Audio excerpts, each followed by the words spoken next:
अखण्डमण्डलाकारं व्याप्तं येन चराचरं तत्पदं दर्शितं येन तस्मै श्रीगुरवे नमः। सदाशिवसमारम्भां शङ्कराचार्यमध्यमाम् अस्मदाचार्यपर्यन्तां वन्दे गुरुपरम्परां। गुरुब्रह्मा गुरुर्विष्णु गुरुदेवो महेश्वरः गुरुसाक्षात् परब्रह्मा तस्मै श्रीगुरवे नमः। नित्यानन्दं परमसुखदं केवलं ज्ञानमूर्तिं विश्वातीतं गगनसदृशं तत्त्वमस्यादिलक्ष्यम् एकं नित्यं विमलमचलं सर्वधी साक्षिभूतं भावातीतं त्रिगुणरहितं सद्गुरुं तं नमामि। ॐ सहना भवतु सहनौ भुनक्तु सह वीर्यं करवावहै तेजस्विनावधीतमस्तु मा विद्विषावहै। ॐ शान्ति शान्ति शान्तिः।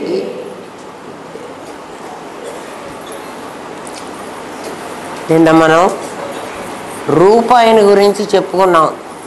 రూపాయి అర్థమైతే చాలా వరకు అద్వైతం అర్థం అవుతుంది. ఎందుకంటే రూపాయి చాలాసార్లు ఎంతమంది దగ్గరో మారింది కదా. ఒకసారి గల్లాపెట్టెలో ఉంది, ఒకసారి బిచ్చగాడికి చిప్పలో ఉంది కదా. రూపాయి చాలాసార్లు మారింది, చాలాసార్లు ఉపయోగపడింది కూడా. దాని తాలూకు వాల్యూ మాత్రమే ఎన్నిసార్లు ఖర్చు అయింది, అది వ్యయం కదా. ఎందుకంటే ఒకసారి రూపాయిని ఎవరికన్నా ఇచ్చి ఆ విలువతో వాడు ఏదైనా కొనుక్కున్నాడంటే ఆ రూపాయి వ్యయమైనట్లు. కానీ రూపాయిగా వ్యయం కాల. మరి ఎవరు వ్యయమైనారు అంటే దాని తాలూకు విలువ వ్యయమైంది. ఆ విలువని విభూతి అనాలి. అది ఉన్నదా లేనిదా అంటే, ఈ ప్రపంచం ఉన్నదా లేనిదా అంటే, ఉన్నది అంటే అది ఏ వస్తువులుగా మారుతున్నదో ఆ వస్తువులుగా ఉన్నది. లేదా అంటే అసలు రూపాయి మారనే లేదు, మనస్సులో దాన్ని 100 పైసలు ఉన్నాయని అనుకుని ఆ 100 పైసల్ని మేము నలుగురం పంచుకున్నాం అనుకుని పంచుకుంటే అది నిజంగా లేనట్లే కదా. అందుకని అది విభూతి అన్నాడు. అది మిథ్యా అర్థం. అది మిథ్యా అన్న పదానికి అర్థం ఏమిటి? రూపాయి ఎన్నిసార్లు మారినా, ఎంతమందికి దాని విలువని పంచిపెట్టినా ఎట్లా తన విలువని తాను పోగొట్టుకోదా, ఎప్పుడు ఉన్న చోటే అది ప్రజ్ఞాన ఘనం. అర్థమైందా? ఇది ప్రజ్ఞాన ఘనం. ఇది ఎప్పుడూ ముక్క కాలేదు, అఖండమై ఉన్నది కదా. కానీ ఎన్నిసార్లు దీని విలువ ఎంతమందో పంచుకున్నారు. దీని విలువ ఒకసారి మాంస విక్రేత దగ్గర మాంసంగా మారింది, ఇంకొకసారి ఆ పూల షాపులోకి వెళితే ఊదుగడ్డిలో దేవుడికి కావలసిన పత్రి పూలు అన్నీ ఇవ్వమంటే అదిగా కూడా మారింది. కానీ ఇది మారిందా? దాన్ని వివర్తమనాలి. మారిందా అంటే మారలే. అంటే రూపాయి ఇంకా నా చేతిలో రూపాయిగానే ఉంది. పోనీ విరిగిందా? విరగలే. తను తానుగానే ఉండి దాని తాలూకు వ్యవహారం అంతా అట్లా ఎన్నిసార్లు మారినా, ఈ ప్రపంచం ఎన్నిసార్లు వచ్చినా, ఎన్నిసార్లు మళ్ళీ లయమైనా కదా. అవన్నీ ఏమిటి? ప్రపంచమే పరమాత్మ అంటే ఆ రూపాయే నాకు ఈ చాక్లెటు బొరుగులు అన్నీ కొనిచ్చింది. ఆ రూపాయే నాకు ఊదుబత్తీలు పువ్వులు పండ్లు కాయలు కొనిచ్చింది. కానీ రూపాయి మారల. ఎంతమందికి ఎన్నిసార్లు కొనిచ్చినా, అది ఎంతమంది చేతిలోకి వెళ్ళినా, అట్లా ఎంతమంది చేతిలోకి వెళ్ళడమే మన జీవత్వం. దాని విలువంతా అట్లా మారుతున్నట్లుగా కనిపిస్తుంది. అది వివర్తం, అది దాని విభూతి. ఎవరి విభూతి? ఆ రూపాయికి విభూతి కదా, రూపాయి వస్తువు, దాని విభూతిని మనం ఆభాస అంటున్నాం. ఎన్నిసార్లు ఏమనుకున్నా ఇంతకంటే ఏం లేదు. వాడు నాకు నేను తెలిసింది కదా, ఇంకా కొత్తగా నేను తెలుసుకోవలసింది ఏమిటండి, నేనే ఆత్మ అని మీరు అన్నారు కదా, కాబట్టి నాకు నేను అర్థమైంది అన్నాడు శిష్యుడు. వాడికి నేను అర్థమైంది, ఆ విలువ వలన. ఎందుకంటే ఆ రూపాయి మేము పంచుకున్నాం కదా అని ఒక జనరేషన్ వాళ్ళు అన్నారు, ఆ రూపాయి మేము పంచుకున్నామని ఇంకో వాళ్ళు అన్నారు. రూపాయి మాత్రం మారలే, రూపాయి అట్లాగే ఉంది కదా. బిచ్చగాడు రూపాయిని వాడుకున్నాడు, ఎంతమంది వాడుకుంటున్నారు, ఏం వాడుకుంటున్నారు, దాని విలువని వాడుకుంటున్నారు, దాన్ని వాడుకోవటంలే. అది ఎంతమంది చేతుల్లో తిరుగుతూ దాని విలువని అట్లా చేస్తోందో, మనమందరం కూడా ప్రజ్ఞాన ఘనమని మనలో ఒక ఘనం ఉంటే, ప్రజ్ఞానం బ్రహ్మ. అట్లాంటి రూపాయి నీ దగ్గర లేకపోతే దాని వాల్యూగా నీకు నేను నాది అని ఇద్దరు రారు. అంటే నేను నాది ఎవరు వాళ్ళిద్దరూ సద్విశేషం చిద్విశేషం. కానీ రూపాయి ఎవరు? సత్సామాన్యం చిత్సామాన్యం. సత్సామాన్యం చిత్సామాన్యం విడివిడిగా ఉంటుందా? ఉండదు. సద్విశేషం చిద్విశేషం కూడా విడివిడిగా ఉండదు, అవి రెండు కూడా కలిసే ఉంటాయి. అయితే ఈ రూపాయిలో కలిసి ఉన్నప్పుడు ఏం జరుగుతోందంటే, ఈ బొమ్మకి ఈ బొరుసుకి ఒకటే వాల్యూ. నేను బొమ్మ వైపు షాపు వాడికి ఇచ్చిన రూపాయి తీసుకుంటాడు, నేను బొరుసును చూడలేదే అని అనడు. ఎందుకని? ఇది ముక్క కావడానికి వీల్లేదు. అందుకని వాడు ఇటు చూడకపోయినా ఇటు చూసి కూడా ఒప్పుకుంటున్నాడు.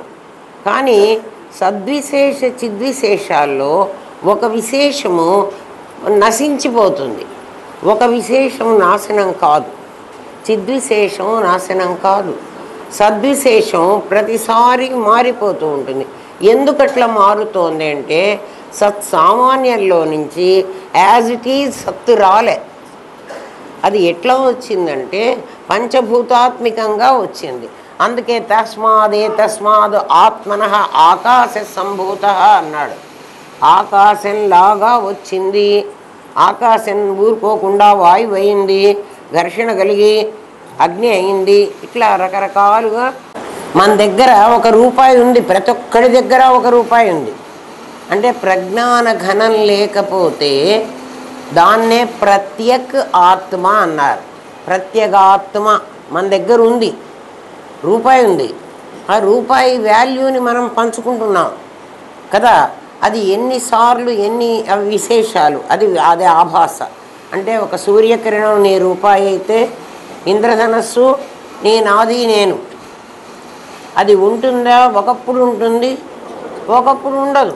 ఇంద్రధనస్సు ఎప్పుడు ఉంటుందా? 24 గంటలు 365 రోజులు ఉండదు. ఈ శరీరం కూడా అలాంటిది. అందుకని ఇది ఆభాస, అందుకని ఇది మిథ్య. లోపల ఒక ప్రజ్ఞాన ఘనం ఉంది, అది సామాన్యం, ప్రతి ఒక్కడి దగ్గర ఉంది. అది ఎంత ఉంది అంటే పూర్ణంగా ఉంది. అది పూర్ణంగా ఉంది అని తెలిస్తే జీవో బ్రహ్మైవ అవుతాడు. విశేషమైన వాడు బ్రహ్మ కాదు. ఎందుకని విశేషం బ్రహ్మ కాదు చెప్పండి? అది పూర్ణమే కదా, విశేషం ఎందుకు బ్రహ్మ కాలేదు? ఆలోచన చేయండి. విశేషం రెండుగా విభజించబడింది, అందులో ఒకటి ప్రతిసారి నశిస్తోంది. నాది పుడుతున్నది, నాది చస్తున్నది. నేననేది ఇందులో చేరి నాదిగా వ్యవహరిస్తోందే. కానీ మళ్ళీ బయటకు వస్తే ఈ నాదిలాగా లేదు. నెమలిలో చేరిన గాలి అందులో ఉన్నంతసేపు నెమలిలాగా బిహేవ్ చేస్తుంది. బయటికి వస్తే అది నెమలిలాగా నేను ఉన్నానంటుంది. ఎవరిలాగా ఉంటా అంటుంది? నేను పరమాత్మలాగా ఉంటాడు. మరి ఈ సగభాగం బయటికి వచ్చినప్పుడేమో, అందుకే ఇది కూడా ఆత్మే అంటున్నాం, జీవాత్మ అంటున్నాం కదా. బయటికి వచ్చినప్పుడు, వ్యవహారం చేస్తున్నప్పుడు, ప్రాణంతో ఉన్నప్పుడు నేను కూడా ప్రాణంతోనే ఉన్నాను. ప్రాణాత్మ, ఇంద్రియాత్మ అన్ని ఆత్మలే. కానీ ఈ ఆత్మ నశిస్తున్నది. ఎప్పుడు? నా ప్రాణం పోతే. అంటే నా దగ్గర రెండు ఉన్నాయి. ఒకటి నశించేది, ఒకటి నశించనిది. నశించనిది నశించే దానిలాగా వ్యవహరిస్తుంది, మళ్ళీ నశించకుండానే ఉంటుంది. అంటే అది వేషం వేస్తున్నది. ఎవరు? ఆ లోపలి గాలి ఉందే, అది ఆకారం పొందకుండానే నేను పొందాను అని చెప్తోంది. పొందాను అనకుండా ఇంకా ఏమంటోందంటే ఈ నాదిని నేనంటోంది. లోపల నెమలి లోపల ఉన్న గాలి ఏమంటోందమ్మా? నేను నెమలిని, నేను నెమలిని అయినాను, నేను కోడిని అయినాను, నేను మనిషిని అయినాను. అవడం వల్ల నాకేమొస్తోంది? ఈ మనిషికి రావలసిన బాధలు, కష్టాలు, సుఖాలు అన్నీ నాకే వస్తున్నాయి. నువ్వు మనిషి అయినావా అని దాన్ని అడగండి. అది కాలేదంటుంది. ఎందుకు కాలేదు? దీన్ని వదిలిపెట్టి నేను హాయిగా పోతాను, ఇంకో జంతువులో దూరుతాను అదేనటాను. అంటే అది రంగులు మారుస్తున్నది. ఎవరు? ఆ లోపలి నేను. అందుకని ఆ నేను నీకు తెలిసేమో శిష్య, ఆ నేను నిజం కాదురా, నీ లోపల ఇంకో నేను ఉన్నాడురా. ఇదేమిటండి, నాకు ఒక నేను వస్తుంటే ఇంకో నేను వాడిని చేస్తున్నా. అందుకని నీకు రూపాయి చెప్తే అర్థమవుతుంది అని చెప్పా. ఇప్పుడు నీ లోపల రూపాయి ఉంది అని తెలిస్తే నా లోపల రూపాయి ఎట్లుంటుంది? నేనేమన్నా రూపాయి మింగానా? అట్లా నవ్వకండి. రూపాయి కాదు, మీ లోపల ఉన్నది పూర్ణం. పూర్ణమదః, నా లోపల పూర్ణమే ఉంది, అపూర్ణం లేదు. నాకు పైన అపూర్ణం ఉంది. అంటే నేను రెండుగా ముక్కలుగా విభజింపబడ్డాను. పడ్డానా? పడలే. అందుకని ఇది విభూతి, ఇది అంటున్నది ఆభాస అని. నిజం కాదు. కనబడుతున్నదంతా నిజం కాదు. ఎప్పుడు తెలుస్తుంది? విమర్శ రూపిణి. నువ్వు విమర్శిస్తే తప్ప తెలియదు. విమర్శిస్తే అంటే ఏమిటి? మా అమ్మ నాకు రూపాయి ఇస్తే మా చెల్లి, మా తమ్ముడు, మా అన్న, మా అక్క, మేము నలుగురం కలిసి పంచుకుంటే రూపాయి పంచుకున్నాము అనే అంటాం. కానీ పావలా పంచుకున్నానని అనను. అంటా ఎవరైనా? మీ నాన్న ఒక వజ్రం పెట్టాడు కదరా, ఆ వజ్రం మీ అన్నదమ్ములందరూ పంచుకున్నారా అంటే వజ్రం పంచుకున్నాం. వాళ్ళు వజ్రం పంచుకోలే, వజ్రం విలువని పంచుకున్నారు. వజ్రం ఎవడో ఒకటి దగ్గరే ఉంటుంది. దాని విలువని పంచుకుని వాళ్ళు ఏమనుకుంటున్నారు? వజ్రాన్నే పంచుకున్నామని అనుకుంటున్నారు. అది నువ్వు నేను జీవుణ్ణి అనుకోవడం కదా. నువ్వు అసలు జీవుడివి కాలే. ఎప్పుడు నాకు తెలుస్తుంది అంటే నేను పూర్ణమని నాకు తెలిస్తే కదా. పూర్ణాత్, ఆ పూర్ణంలో నుంచి ఈ అపూర్ణమైన రెండు ముక్కలు వచ్చాయి కదా. ఆ పూర్ణంలో నుంచే వచ్చాయి. ఇవి విడదీసినా, ఇవి హెచ్చించినా, ఇవి భాగించినా పూర్ణానికి ఏం ప్రమాదం లేదు. ఎవరిని హెచ్చించినా భాగించినా దీన్ని హెచ్చించడం ఏమిటి? దీన్ని ఇంకో జన్మకి, ఇంకో జన్మకి, ఇంకో జన్మకి. ఎందుకంటే బహూనాం జన్మనామంతేనే ఆయన మహానుభావుడే చెప్పాడు. చాలా జన్మలు ఎత్తినా, చాలా జన్మలు ఎత్తితే చెప్పా కదా నేను, అవ్యయం ఎట్లా ఉంటుంది కదా. అనాదిత్వాత్ నిర్గుణత్వాత్ పరమాత్మ అయం పరమాత్మ అవ్యయ. అర్థమైందా? ఈ పరమాత్మ ఖర్చు కాడు.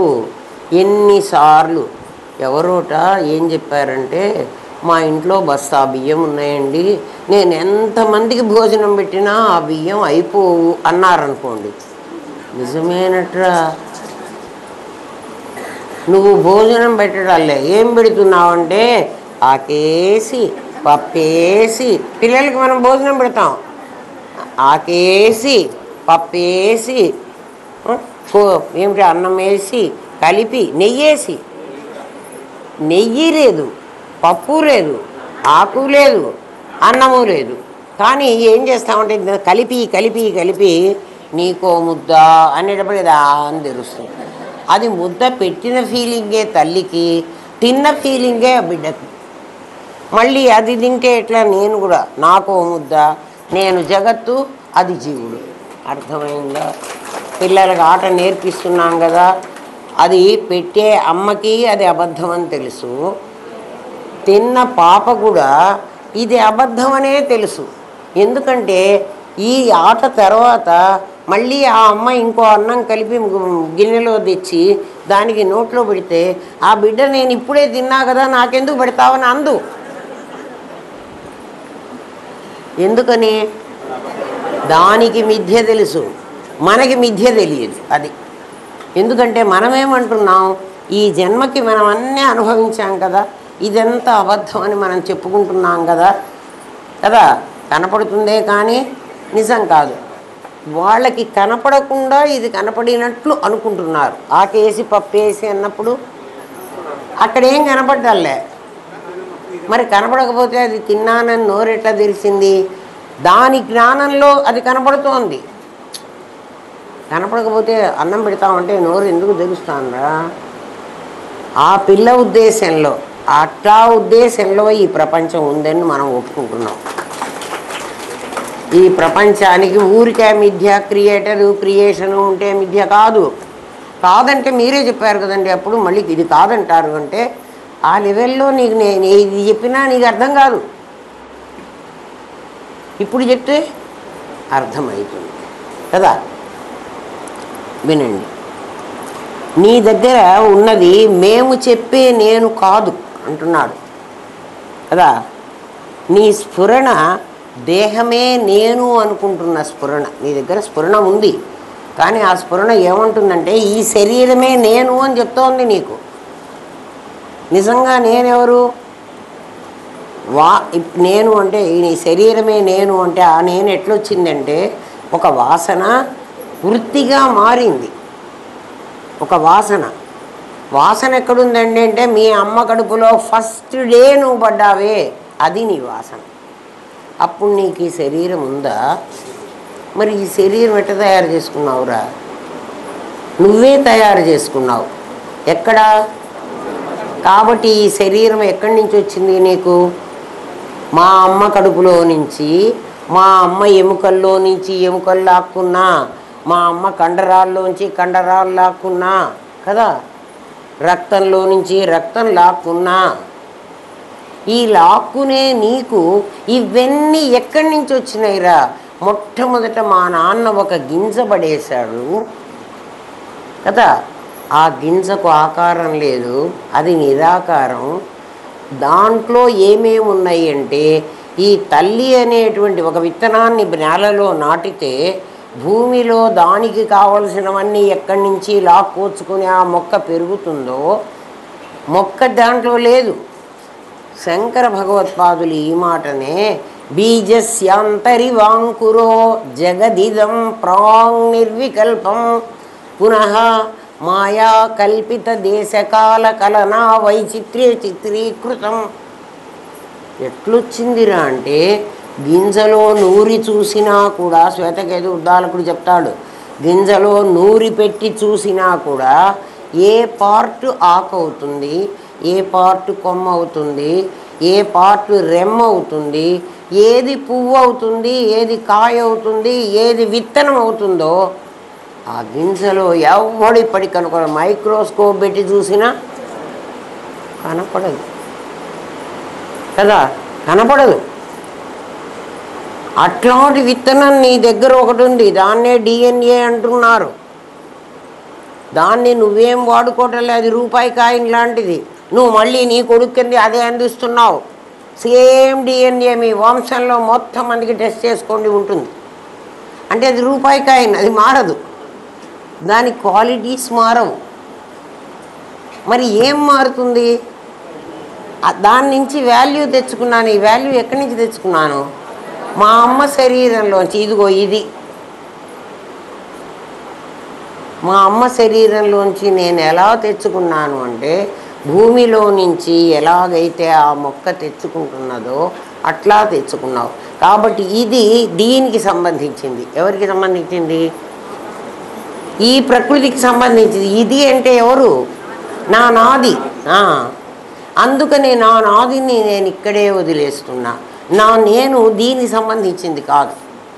నా నేను అప్పుడు నిరాకారంగా ఉన్నా, ఇప్పుడు నిరాకారంగా ఉన్నా. అర్థమవుతోందా అమ్మా?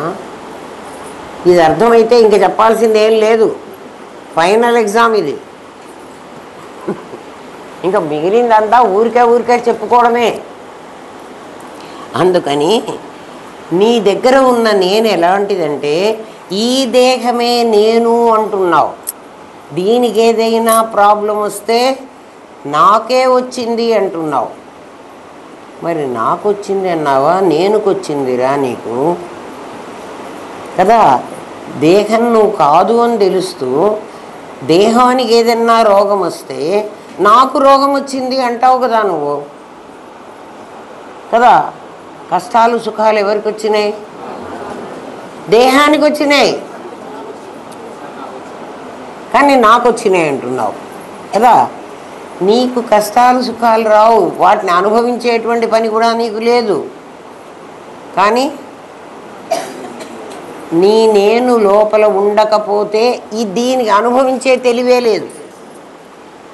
ఎందుకని? ఇది జడం. ఇది ఎందుకు జడం అంటే జడంలో నుంచే వచ్చింది. ఇది జడంలో నుంచి అంటే మా అమ్మ కడుపులో జడమే ఉంది. చేతనం నేను. ఆ నేను నాది రెండూ కలిసి విశేషాలు.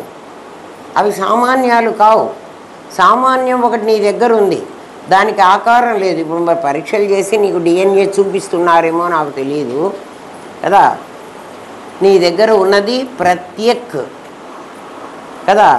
అటువంటి ప్రత్యక్ లాంటిది పరాక్ అందరిలో ఉంది. నువ్వు గనక నీ ప్రత్యక్ను కనుక్కుంటే, నిన్ను నువ్వు పరీక్షించుకుంటే నువ్వు మోడల్ కదా, నీలాంటిదే కదా అందరిలో ఉన్నది. పరాక్ ప్రత్యక్ చితీరూప. నువ్వెవరు అంటే పరాక్కులో ప్రత్యక్కులో ఉన్న చైతన్యమైన రూపానివి, చైతన్య రూపానివి. అది ఎట్లా ఉంటుందండి అంటే, కరెంట్ ఎట్లా ఉంటుంది అంటే ఏం చెప్పమంటారు మీకు? కరెంట్ ఎట్లా ఉంటుందిరా? అది లైట్లో అయితే వెలుగుతోంది. కరెంట్ అంటే వెలుగు అని చెప్పనా? ఫ్యాన్లో వస్తే తిరుగుతోంది. కరెంట్ అంటే ఫ్యాన్ అని చెప్పనా? ఫ్యాన్ అంటే మళ్ళీ ఒప్పుకోరు. అందుకని నీకు అర్థం కావడం కోసం ఏదైతే ఈ నాదికి ఉందో, ఈ నాది చేసేటువంటి పనులు, నాదికి వచ్చేటువంటి వ్యవహారము, కష్టం సుఖం అన్నీ నాదివే. ఫ్యాన్ది గాలి కానీ, లైటు బల్బుది కానీ, కరెంటుది కాదు. కానీ కరెంట్ లేకపోతే అవి రెండూ రావు. కరెంటును నాకు ఎట్లా తెలియాలంటే, కరెంటు ముట్టుకుని షాక్ కొట్టించుకుంటే కరెంటు తెలుస్తుంది. అది ఎట్లుంటుంది అంటే ఎట్లా చెప్పమంటావు? కరెంటు ఉందా లేదా అంటే, మరి షాక్ ఎందుకు కొడుతోందంటే, అంటే నీలో కూడా కరెంటే ఉందిరా, మధ్యలో ఇదిగో ఈ శరీరం ఉంది, అందుకని దాన్ని ముట్టుకుంటే అది నువ్వు ఒకటే కాబట్టి నేను వస్తున్నానని పాస్ ఆన్ అవుతోంది కదా. మీరు జాగ్రత్తగా అబ్జర్వ్ చేయండి. ఏమ్మా, కాపర్ వైర్ తీసుకెళ్ళి దాంట్లో పెడితే కరెంట్ పాస్ అవుతుందా? ప్లాస్టిక్ వైర్ తీసుకెళ్ళి దాంట్లో గుచ్చితే కరెంట్ పాస్ అవుతుందా? ఎందుకని? కాపర్ వైర్కు మాత్రమే ఆ కరెంటుని లాక్కుండే శక్తి ఉంది, ప్లాస్టిక్ వైర్కి లేదు. ఇదిగో ఇది ప్లాస్టిక్ వైరు, దీని లోపలిది కాపర్ వైర్. ఇంకా ఇంతకంటే చెప్పలేనురా. ఇంకా కాదా? అది నీ దగ్గర ఉంది కదా. ఆ ఉన్నది కూడా మేము అంటున్నది ఏమిటంటే సగమే కదా నీకు విశేషం.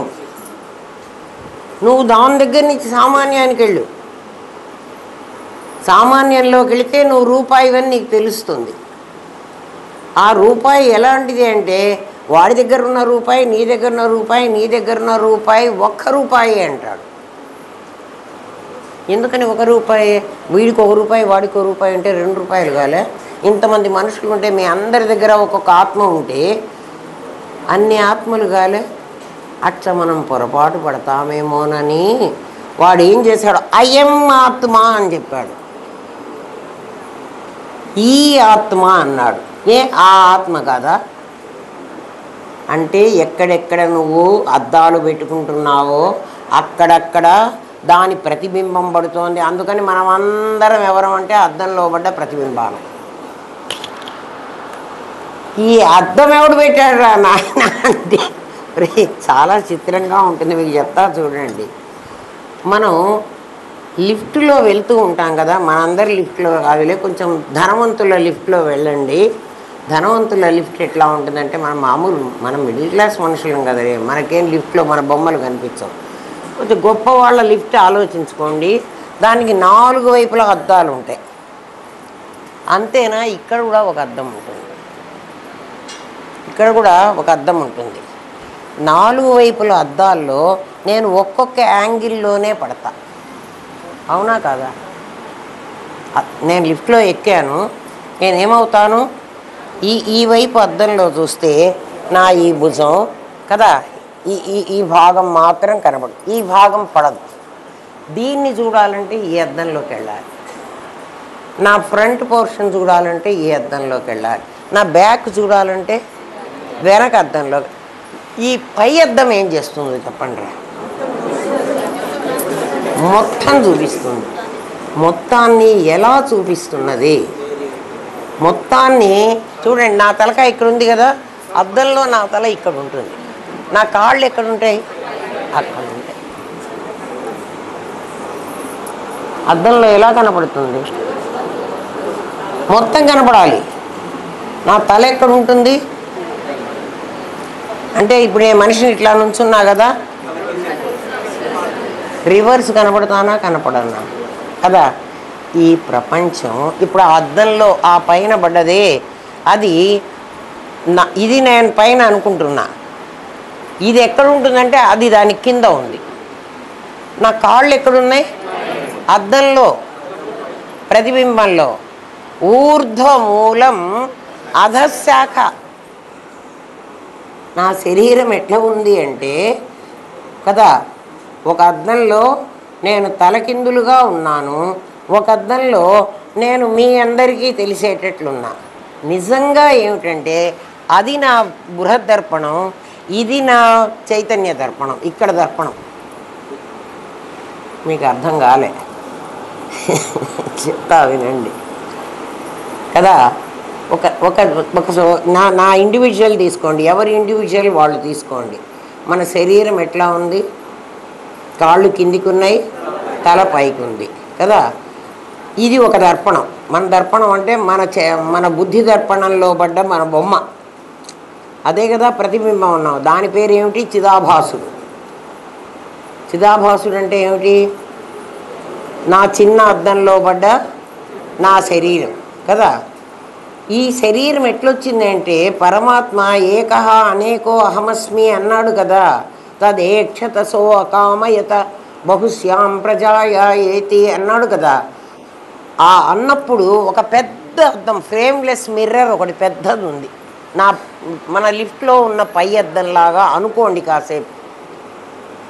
లిఫ్ట్లో ఉన్న పై అద్దం, ఆ అద్దంలో ఏ బొమ్మ పడుతుందో ఈ అద్దంలో అది రివర్స్ పడాలి. అవునా? ఒప్పుకుంటారు కదా? ఆ అద్దంలో ఏ బొమ్మ పడుతుందో, అయితే ఆ అద్దంలో అందరి బొమ్మలు పడ్డాయి, మన అద్దంలో మన ఒక్కొక్కళ్ళ బొమ్మ పడింది కదా. ఆ బృహద్దర్పణంలో అంటే పైనుంచి డ్రోన్లో నుంచి చూస్తున్నట్టుగా, డ్రోన్లో నుంచి చూస్తే మీరందరూ ఎట్లా పడతారు? మొత్తం పడతారు కదా. ఆ బృహద్దర్పణంలో నుంచి నా చిన్న దర్పణంలో అట్లా పడుతున్నది. అవునా కాదా? అంటే ఇది చిన్నద్దం, అది పెద్దద్దం. పెద్దద్దంలోది చిన్నద్దంలో పడ్డప్పుడు రివర్స్ పడుతుంది. ఈ సంగతి భగవద్గీత చెప్పింది మనకి. ఏం చెప్పిందంటే ఊర్ధ్వమూలం అధశాఖ. నీ మూలం ఎక్కడ అంటే నీ మనస్సులో, నీ బ్రెయిన్లో నీకు ఆలోచనలు వస్తున్నాయి. ఆలోచనలు ఎక్కడ వస్తాయి మనకి? ఆలోచనలు పైన వస్తాయి. పైన వచ్చిన ఆలోచనలు ఇచ్ఛ అనే పేరుతో నీ దగ్గర ఉన్నాయి. అది జ్ఞానం అనే పేరుతో దాన్ని ప్లాన్ చేసుకుంటున్నాయి. అది క్రియ అనే పేరుతో ఎగ్జిక్యూట్ చేస్తోంది. ప్లాన్ అండ్ ఎగ్జిక్యూషన్ ఇక్కడ జరుగుతోంది. అదే కదా నా శరీరం. అవునా కాదా? నా శరీరం ఏమిటి? నేను ముందు ప్లాన్ చేసుకున్నాను.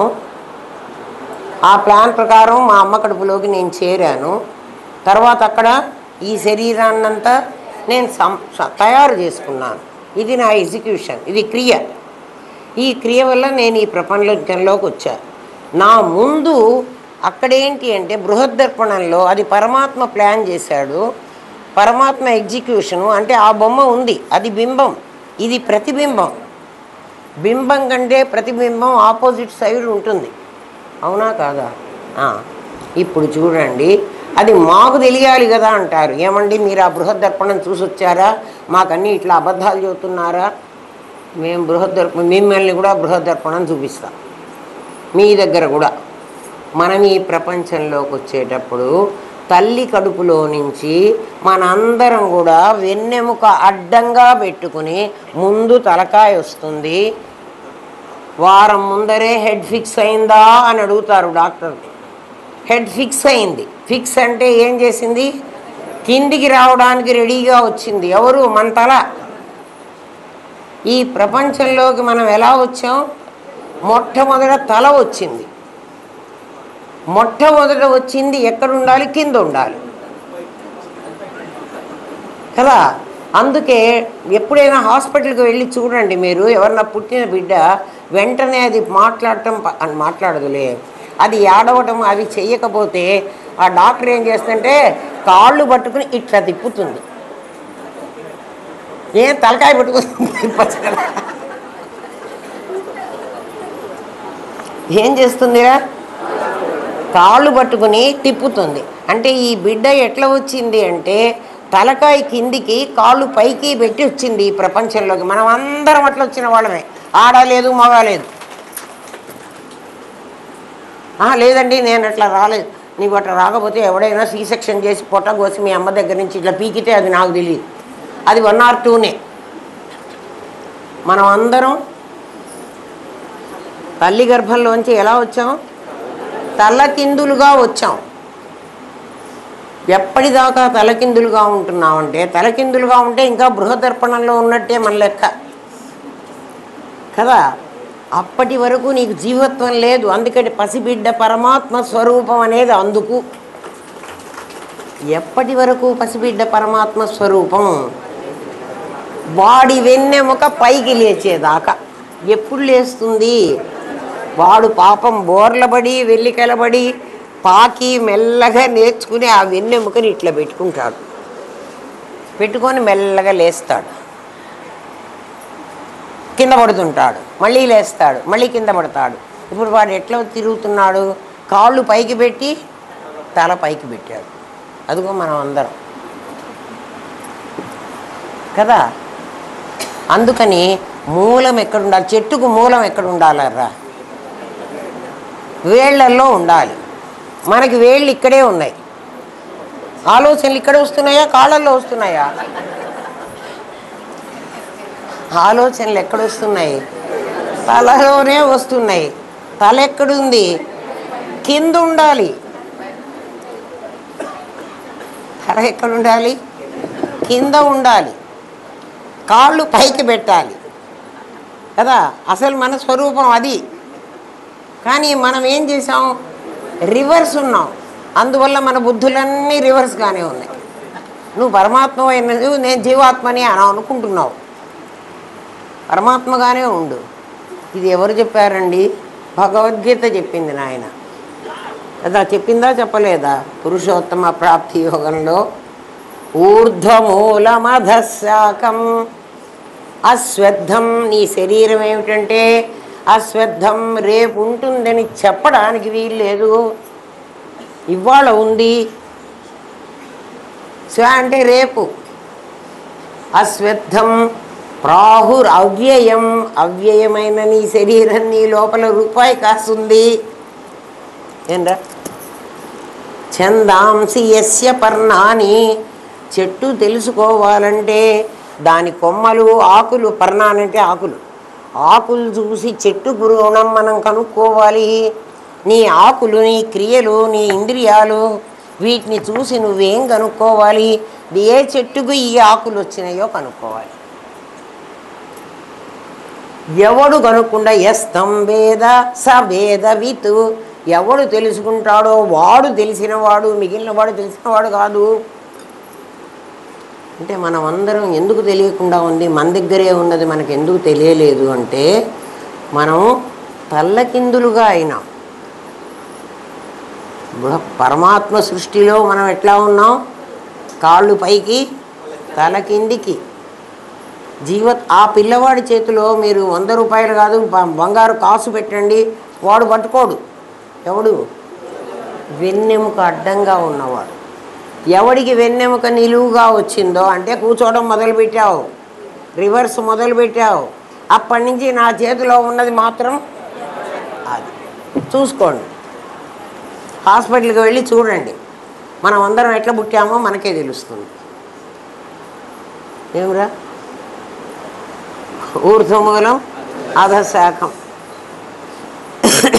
మూలం మొదట్లో ఉంది, మిగిలిన కొమ్మలన్నీ కిందికి ఉన్నాయి. అందుకని మూలం గనక నేలలో ఉండి కొమ్మలు పైకి ఉన్న చెట్టు అయితే కనీసం రేపు ఉంటుంది అని చెప్పచ్చు. గ్రాడ్యువల్గా వస్తుంది అది. ఇది ఆల్ ఆఫ్ ఎ సడన్ వస్తుంది. ఏది? ఈ చెట్టు. ఎందుకని? దీని మూలం అది నేలలో ఉంది పూడ్చిపెట్టుకొని. దీనికి ఏం లేదు, థాట్స్ ఆ గాల్లో వస్తుంటాయి, గాల్లో పోతుంటాయి.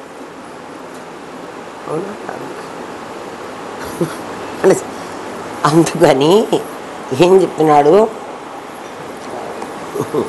నువ్వేం చేసావంటే పంచభూతాలు అన్నిటిలో ఉన్న యూనివర్సల్ సెల్ఫ్ను కాకుండా ఒక్క ముక్కను పట్టుకుని ఏమ్మా ఆ జ్ఞానాన్ని లిమిట్ చేశావు. నువ్వేమంటున్నావు? నాకు తెలుసు నీకు తెలియదు అంటున్నావు. తెలుసు అనే జ్ఞానము నీకైనా వాడికైనా ఒకటే. మరి వాడికి ఎందుకు తెలియలేదండి, మీకు తెలిసినట్టు మాకెందుకు తెలియలేదండి అంటే మీకు తెలియకుండా మీరు ఒక కర్టెన్ అడ్డం వేసుకున్నారు. ఏం కర్టెన్ అడ్డం వేసుకున్నా అండి? ఇది పెద్ద కర్టెన్. ఇది కర్టెన్ అని ఎట్లా చెప్పగలవు? నీకు 3 ఆలోచనలు. ఊరికే ఒక 5 నిమిషాలు కూర్చోరా నాయన. నీకేం ఆలోచన వచ్చినాయి? ఈ 3 ఆలోచనలే ఫస్ట్ వచ్చే ఆలోచనలు. అరే నేను పరమాత్మనని ఆవిడంత గొంతు గుర్తించుకొని చెప్తోంది కదా, నేను పరమాత్మనని నాకు ఒకసారి తెలుసుకుందాము అని నువ్వు అనుకుని కూర్చున్నా కూడా నీ వెంటనే ఏమొస్తాయి? ఈ 3 నీ దగ్గరికి వస్తాయి. అవి పోనీ ఒకసారి వచ్చి ఊరుకుంటాయా? అవి అట్లాగే దాని తోక పుంఖానుపుంఖాలు అంటారు. అదేమిటంటే ఒక బాణం వేసాట ద్రోణుడు, ఆ బంతి దిగేయడానికి ఒక బాణం వేసాట. ఆ బాణం కొసకి ఇంకో బాణాన్ని దూర్చాడు, దాని కొసకి ఇంకొక బాణాన్ని గుచ్చాడు కదా. అప్పుడు ఏమవుతుంది? మీ ఆలోచనలు కూడా చూడండి, ఒక ఆలోచన వస్తే దాని వెంట ఇంకో ఆలోచన, అంటే అదంతా ఒక పరంపర వచ్చేస్తుంది మన దగ్గరికి. దానికి కట్టెప్పుడు అంటే అరే నేను ధ్యానం చేసుకోవడానికి కదా కూర్చున్నాను, మళ్ళా నాకు ఇవన్నీ నా వెంట పడ్డాయి ఏమిటి? సరే అది అక్కడ ఉండు అని ఇక్కడికి వస్తాయి. తర్వాత కాసేపటికి ఇది రాదు, ఇంకోటి వస్తుంది. ఇది కూడా వస్తే రావచ్చు, మొత్తం 3 వస్తాయి. అవి నేను చుట్టి ముట్టి నేను చంపుతుంటాయి. ఎందుకంటే అది ఆలోచనే, ఇది ఆలోచనే. అందుకని ఏం చేయమన్నాడు అంటే, ఈ ఆలోచన రాకుండా నేను ఎట్లా చేయమంటారండి అంటే, ఆలోచన వస్తుంది నాయన, ఆ వచ్చిన ఆలోచనని నిరోధ సంస్కారం అనే పేరుతో దాన్ని నిరోధించు, దాన్ని ఆపేయి అంటే అది ఆగదు. ఎందుకంటే నువ్వు అసలు తలకిందులుగా ఉన్నావు. నువ్వు తలకిందులు కాకుండా స్ట్రైట్గా నుంచో. ఇప్పుడు నేను స్ట్రైట్గా నుంచున్నానని అనుకుంటున్నావు. మనం అందరం ఇప్పుడు శీర్షాసనం వేసాం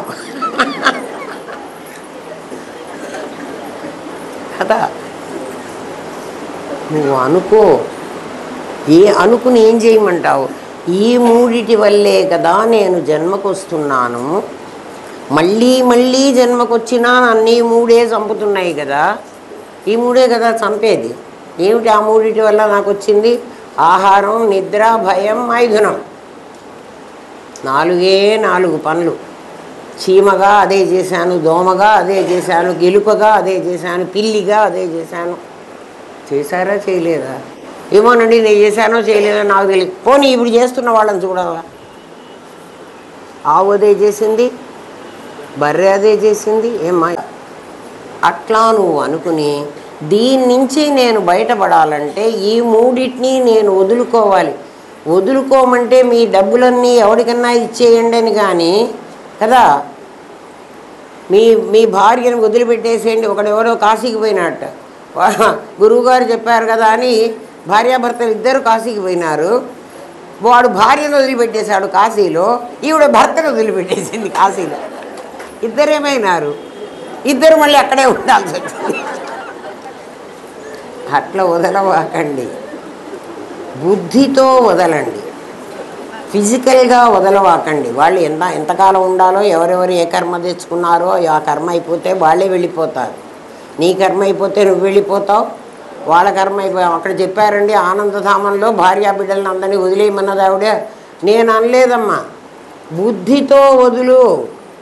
ఎప్పటిదాకా? ఆ కూర్చున్న కాసేపు. ఏ కూర్చున్న కాసేపు? నువ్వు మరి ధ్యానం చేస్తున్నావు కదా, నీకు ఆలోచనలు వచ్చాయి కదా, దాన్ని నిరోధ సంస్కారం అంటారు. దీనివల్ల నాకు లాభం ఏంటంటే అప్పటికప్పుడు వదిలేస్తే నాకు మళ్ళీ ఇక్కడికి వచ్చిన తర్వాత వీళ్ళు నా వెంట పడతారు కదండి, మీరు ఆ ధ్యానం చేసిన కాసేపుకు వదిలేయమన్నారు, ఆ తర్వాత బయటికి రాగానే మళ్ళీ మా ఆయన, మా ఆవిడ, మా పిల్లలు, మా ఇల్లు అన్నీ నాకు ఇవే కనపడతాయి కదండి అని మీరు అనొచ్చు. ఇందాక మీరు నిరోధ సంస్కారాన్ని దానికి అందించారే, అది మళ్ళీ రాగానే ఇది నా భార్య, వీడు నా కొడుకు, ఇది నా వ్యాపారం అని మామూలు బయటికి రాగానే నీకు అనిపిస్తుంది కదా. అనిపించగానే ఆ నిరోధ సంస్కారం కూడా ఇక్కడ పనిచేస్తుంది. ఏది పనిచేస్తుంది? ఇందాక నువ్వు బుద్ధిలో వదిలేసావు కదా, అరే అరే మళ్ళీ దీనికి వస్తుంటే మళ్ళీ నాకు జన్మలు తప్పవు కదా, నేను ఇన్ని సంవత్సరాలు పాఠం విని నేను చేసిన పని ఏమిటి అన్నప్పుడు ఈ వీళ్ళతో వ్యవహారం చేస్తున్నప్పుడు కూడా నీకు ఆ నిరోధ సంస్కారం నీకు వెంటనే ఇది రాగానే దాని వెంట తోక వచ్చేస్తుంది. అట్లా కొన్ని సంవత్సరాల కాలం జరిగిందనుకో, అది రాగానే దాని వెంట తోక వస్తే ఇంక అదేం చేస్తుంది? తోక లేదు కదా ఇంతకుముందు. అట్లా క్రమక్రమంగా నీకు తగ్గుతుంది. అంతేగాని ఒక్కసారిగా నీకు పెళ్ళాం లేదు, నీకు పిల్లలు లేరు, నీకు ఆస్తి లేదు, ఆస్తి లేదు, అంత లేదు, అంత నువ్వు చచ్చిపోయావు, చావు మనం అలా అనుకుంటేనే నీకు తెలుస్తుంది. నువ్వేం చేసావంటే, ఏమ్మా జ్ఞానాన్ని నువ్వు లిమిట్ చేసావంటే మొత్తం గాలి నెమలిలోకి వచ్చి నెమలి అయినాను అంటున్న దాన్ని ఆ కొంత పర్టికులర్ గాలే నెమలిలోకి వచ్చింది. మొత్తం గాలి నెమలిలోకి కొట్టండి, మొత్తం వృత్తి అంతా విరిగిపోతుంది. అది ఎంత తీసుకోగలదో అంతే వచ్చింది. మరి దానిలో నుంచి నువ్వు బయటికి తీస్తే ఇది పని చెయ్యదు. ఆ గాలిని నేను బయటికి తీసానుకో ఇది చచ్చిపోతుంది. మన మరణంలో జరుగుతున్నది అదే.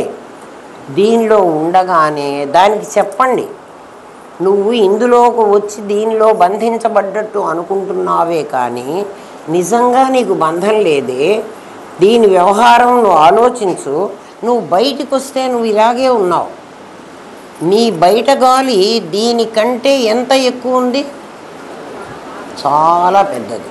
నీ లోపలికి వచ్చింది చాలా కొంచెం. నీ లోపలికి వచ్చి నీ శరీరాన్ని నడిపిస్తున్న ఈ గాలి ఏదైతే ఉందో, ఇప్పుడు ఇందాక బుద్ధితోనే నువ్వు ఆలోచించమన్నా కదా, వస్తువుని మార్చవాకు, వస్తు సిద్ధంగా ఏం చేయవాకు, బుద్ధి సిద్ధంగా నువ్వు ఆలోచించి.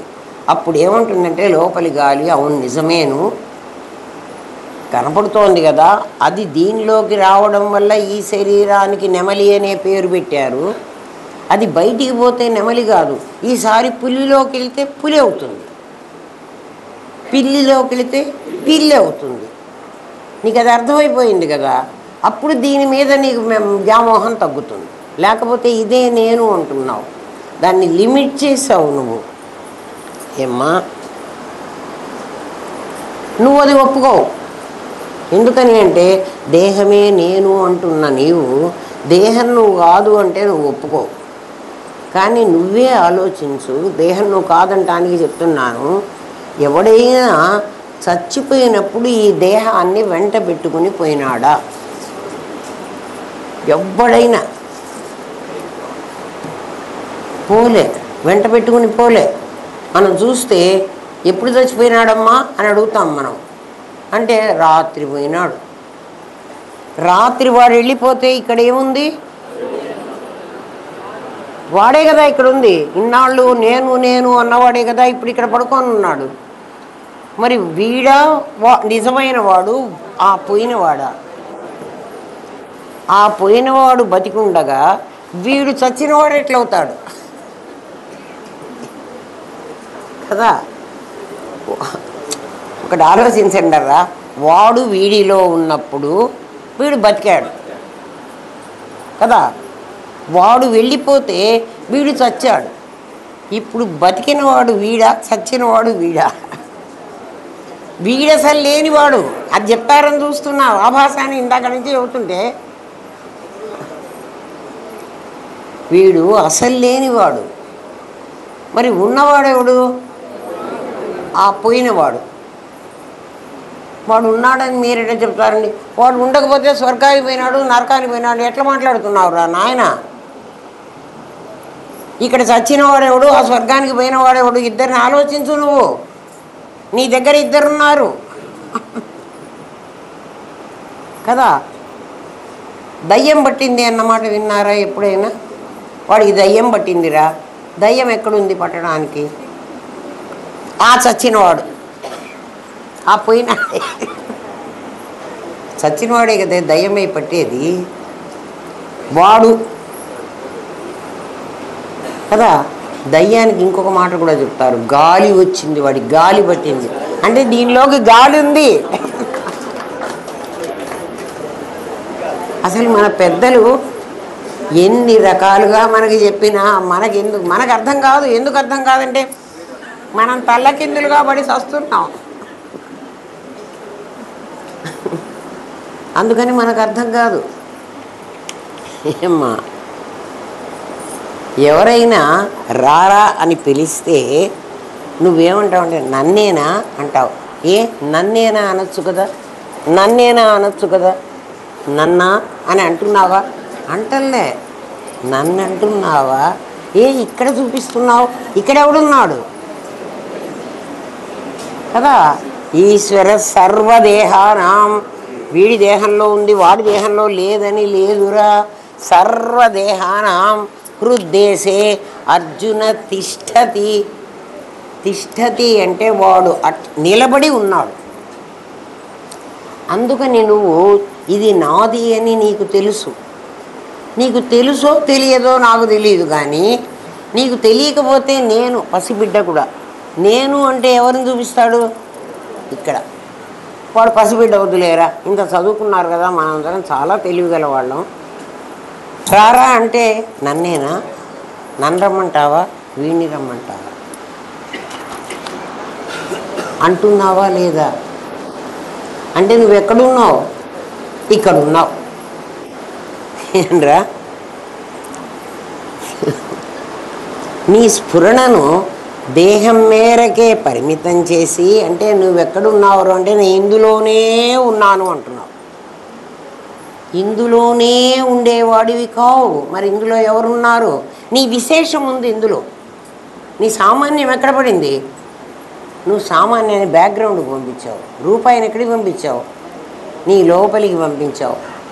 ఊరికే మాట చెప్తావు, పూర్ణమదః పూర్ణమిదం పూర్ణాత్ పూర్ణముదచ్యతే, దాంట్లో నుంచే ఇది వచ్చింది అని మాటలు చెబుతున్నావు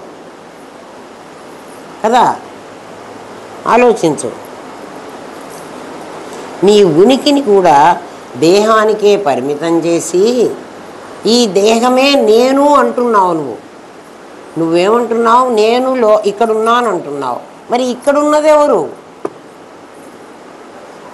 ఇక్కడున్నది ఎవరు? ఇక్కడున్నది నీ నాది. ఇక్కడున్నది నీ నాది కదా. అందుకే నువ్వేమంటావు అంటే నా నా పణ అంటాను, నా తల అంటాను, నా వీపు అంటాను, నా చెయ్యి అంటాను. అంటే ఇదంతా ఏమిటి? నాది, నేను కాదు. మరి నేను ఎక్కడున్నావురా? నేను లోపల ఉన్నా. నువ్వే అంటున్నావు ఆ మాట. నీ ప్రాణాన్ని లిమిట్ చేసావు. నువ్వు అట్లాగే ఏం చేసావంటే నీ ప్రాణాన్ని కొంచెం చేసావు. మనం నెమలిలో గాలిని మొత్తం కొడతాం కానీ, అంటే పుట్టి బిగిచ్చేస్తున్నాం. మన లోపల మొత్తం కొట్టడంలే, 12 అంగుళాల గాలి మాత్రమే మనకు పడుతుంది. మన ఊపిరితిత్తులు అంత గాలే తీసుకోగలవు. 12 అంగుళాల వెడల్పు గాలిని ఒకసారి నువ్వు పీలిస్తే ఈ గాలిలో 12 అంగుళాలు నీ లోపలికి పోతుంది. మళ్ళీ నువ్వు వదిలితే 12 అంగుళాలే వదులుతావు. అట్లా తీసుకోవడము వదలడము అనే క్రియను నిద్రపోతున్నా జరగాలి. అది జరగడం వల్ల నీ శరీరం నిలబడుతోంది. నెమలిలో ఒక్కసారి గాలి కొట్టడం వల్ల నెమలి ఉంటుంది. అది ఎప్పుడు పోతే అప్పుడు పోతోంది. మరి నీ దగ్గర గాలి ఏమవుతుంది? దీనిలో ఒక్కసారే గాలి కొట్టాం, మళ్ళీ మళ్ళీ కొట్టక్కర్లే. మన దాంట్లో దీని శరీరం అంతా ఎంత ఉందో అంత గాలి మనకు పట్టదు. ఎందుకంటే మిగిలినవన్నీ పెట్టుకున్నాం మనం. ఒక్క ఊపిరితిత్తులు మాత్రమే ఈ గాలిని రిసీవ్ చేసుకోగలవు. ఎంత గాలి, ఆ కెపాసిటీ ఎంత ఉంది అంటే ఇక్కడ బయట ఉన్న గాలిలో మీరు ఎంతన్నా పీల్చండి చూడండి. ఒక్కసారి గాలి పీల్చండి, అంతే. ఈ గాలి ఇంత ఉంది, కాస్త పీల్చుకోవచ్చు కదా. మరి మా ఇంట్లో ఇంత గిన్నె నిండా అన్నం వండి పెట్టా, ఆ మొత్తం అన్నం తినచ్చు కదా. ఎందుకు ఎంత అన్నం తింటున్నావు అంటే నీ పొట్ట ఇంత చిన్నది, దానికి బట్టినంతే తింటున్నావు. మరి ఆ డబ్బులన్నీ అన్నీ నాకు కావాలని ఎక్కడ పెడదామనుకున్నావురా? గాలి అయితే ఇంతే పీలుస్తావా? ఆలోచన చెయ్యండిరా. నా గిన్నె నిండా అన్నం పెడతారా? తినండిరా మీరు. అమ్మా ఇంక చాలమ్మా. మరి డబ్బులు ఎందుకు చాలవంటున్నావురా? ఆలోచించు కదా. డబ్బులు ఎందుకు చాలవని చెప్తున్నావురా అమ్మా? మనస్సే కదరా, డబ్బులు మనస్సుకే కదా. నీకు పొట్ట ఎట్లా చాలని చెప్తోందో మనస్సు కూడా చాలనే చెప్తోంది. నాకేం మనస్సు చెప్పలేదండి అని అంటావేమో. చూడండి, ఒక పని చేసి మీకు కొంత లాభం వచ్చిందనుకుందాం. ఏరా, నేను ఒక ఇల్లు కొనుక్కున్నాను రా. ఆ ఇల్లు బాగా అప్రిషియేట్ అయ్యి చాలా ఖరీదు వచ్చిందిరా. నేను 10 లక్షలకు కొనుక్కుంటే ఇప్పుడు 30 లక్షలకు అమ్ముడు పోతోంది ఆ ఇల్లు. నాకు 30 లక్షలు వచ్చినాయి కదా. ఎవరో వచ్చి 30 లక్షలకి మీ ఇల్లు ఇవ్వండి అని అడిగారు. అరే నేను 10 లక్షలకే కొన్నా కదా, ఇన్నాళ్ళు నేను ఆ ఇంట్లో ఉన్నాను, నాకు 30 లక్షలు వస్తే ఇంకా కొంచెం పెద్ద ఇల్లు కొనుక్కోవచ్చు అని నేను 30 లక్షలు తీసుకుని ఇల్లు ఇచ్చేస్తున్నా. ఆ రోజు నా మనసు ఎలా ఉంది? తృప్తిగా ఉంది కదా. ఆ 30 లక్షల ఇంట్లోకి వెళ్ళిన తర్వాత మళ్ళీ నా మనసు ఎందుకు వెలితి పడింది? పడిందా పడలేదా?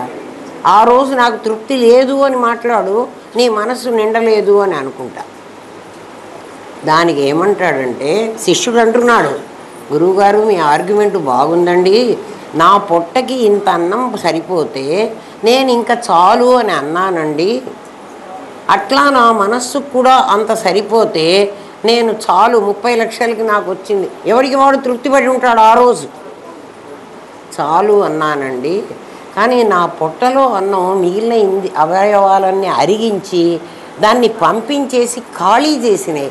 అందుకని నేను మళ్ళీ అన్నం తింటున్నా. మరి మనస్సులో ఎక్కడ ఖాళీ అయిందిరా? మనస్సులో ఏమీ ఖాళీ అయి బయటికి పోవటంలే. రోజు తిన్న తర్వాత మల విసర్జన చేస్తున్నావు, అది పోతున్నది కాబట్టి మళ్ళీ తింటున్నావు. ఇది పోలేదురా కదా. అందుకే అంటాడు, తృప్తించెందని మనుజుడు సప్తద్వీపములనైనా చక్కంబడునే అన్నాడు. ఒరే నీ మనస్సు కూడా నీ పొట్టలాగే ఇంత కెపాసిటీయే ఉంది. ఆ కెపాసిటీ నేను ఆల్రెడీ ఇచ్చేసా అన్నాడు పరమాత్మ. కానీ నువ్వు దాన్ని ఎక్కడ దాచుకుంటున్నావో నాకు తెలీదు. నీకు పొట్టకి ఎట్లా ఆకలి అవుతుందో మనస్సుకు మళ్ళీ ఆకలి అవుతుంది. ఆకలి అవుతుందా? కావట్లేదా?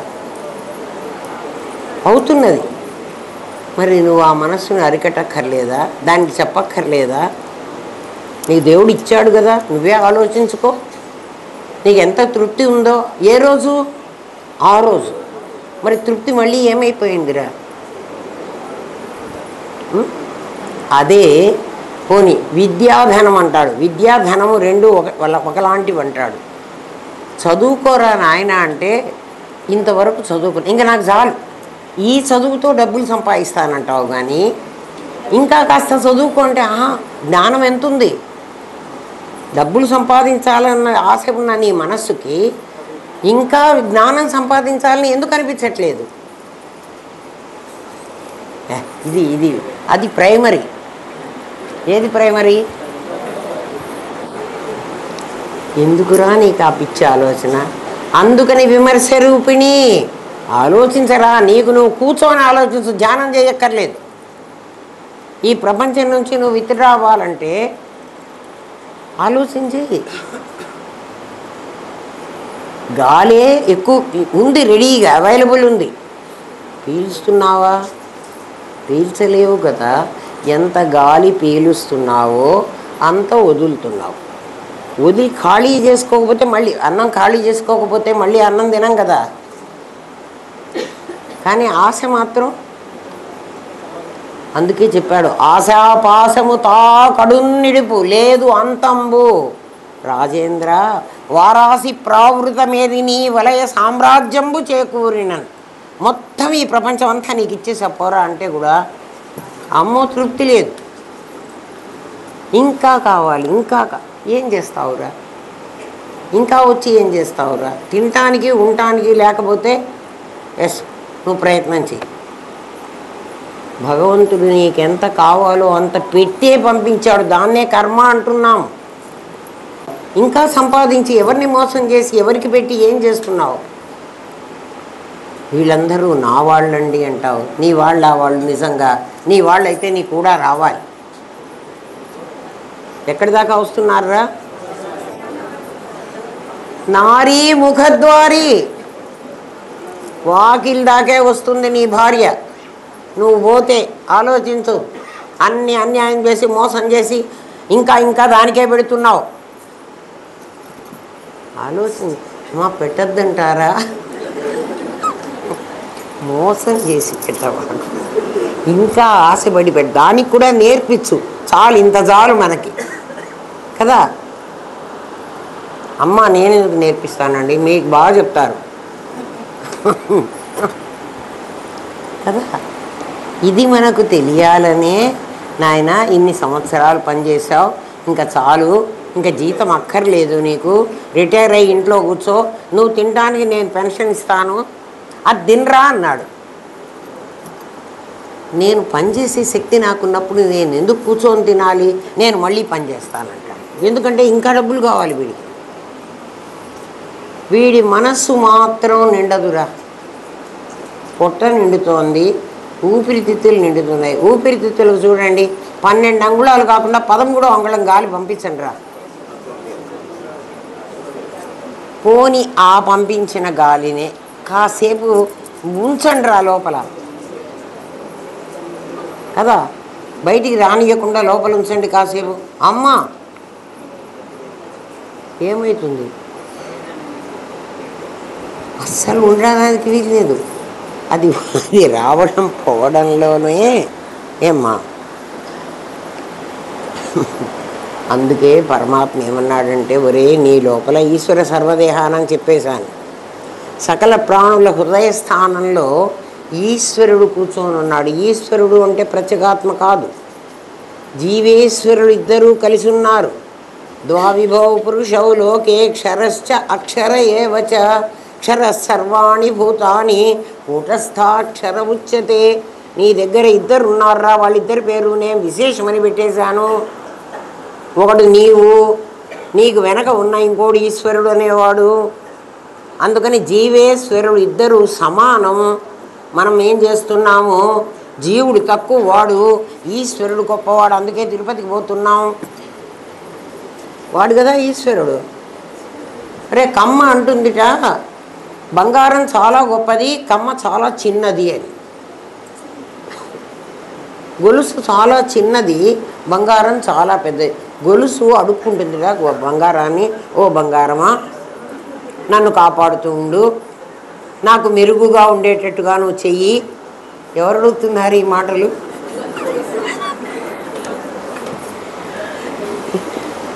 ఇప్పుడు ఎవడు అడుగుతున్నాడో చెప్పనా?